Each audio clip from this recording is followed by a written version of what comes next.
మరో breaking news చూస్తున్నాం. ఖమ్మం జిల్లా సత్తుపల్లిలో ట్రస్మా సభ్యులు ఆందోళనకు దిగారు. చైతన్య నారాయణ స్కూల్ మోసాలు అరికట్టాలని డిమాండ్ చేశారు. విద్యాశాఖ నిబంధనలకు విరుద్ధంగా అడ్మిషన్ టెస్ట్ నిర్వహిస్తుండగా ట్రస్మా సభ్యులు అడ్డుకున్నారు. స్కూల్ బ్యాగ్ నుంచి పాఠ్యపుస్తకాల వరకు అధిక మొత్తంలో దోపిడీ చేస్తున్నారని ఆగ్రహం వ్యక్తం చేశారు. చైతన్య నారాయణ యాజమాన్యాలపై చర్యలు తీసుకోవాలని డిమాండ్ చేశారు. మీరు వచ్చినాక ఇక్కడే కూర్చున్నాం సార్. మీరు వచ్చినాక ఇక్కడే కూర్చున్నాం సార్. ఇక నాయకుడు అన్నారు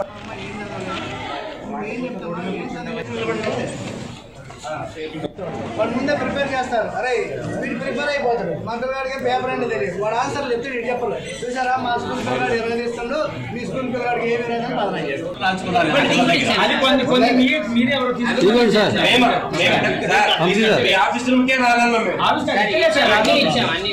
అది కూడా ఎంఈఓ గారు లేదు. మీరు నాకు దొమ్మలగారితో ఉన్నానన్నారు, నేనేం మాట్లాడలేదు. అయ్యాక రండి సార్ అన్నాం సార్. మీరు వచ్చినాక ఇక్కడే కూర్చున్నాం సార్. మీరు వచ్చినాక ఇక్కడే కూర్చున్నాం సార్. ఇక నాయకుడు అన్నారు. సండే రోజున మరి నారాయణ స్కూల్లో అడ్మిషన్ టెస్ట్ పెడుతున్న సంగతి ఇప్పుడే నాకు తెలియటం జరిగింది. మరి దీనికి విద్యార్థుల తల్లిదండ్రులు, అదేవిధంగా ప్రైవేట్ స్కూల్స్ యాజమాన్యాలు, ప్రైవేట్ స్కూల్స్ ఉపాధ్యాయులు ఇది రూల్కు విరుద్ధమనే ఉద్దేశంతో ఈ పాఠశాలకు వచ్చి ధర్నా చేస్తున్నటువంటి సమయంలో నేను ఇక్కడికి రావటం జరిగింది. Papers answer sheets, question papers అన్నీ కూడా హ్యాండ్ ఓవర్ చేసుకున్నాను.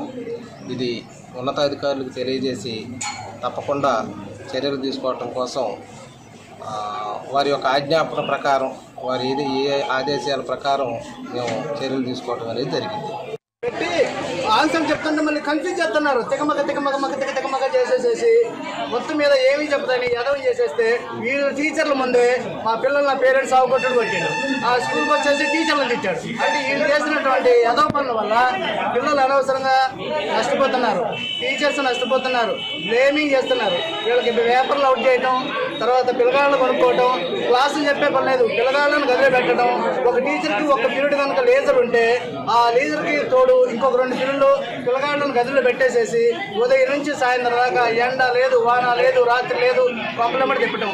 మీరు పిల్లగాళ్ళు తీసుకొస్తేనే మీకు జాబ్ ఇస్తాం, లేకపోతే మీకు జాబ్ ఇయ్యం అని చెప్పేసి వాళ్ళకి టార్గెట్లు పెడితే వీళ్ళ కాలేజీ, వీళ్ళ స్కూల్లో చదవలేక చాలామంది మానసికంగా, తర్వాత శారీరకంగా ఇబ్బంది పడి స్కూల్ కూడా మానేశారు.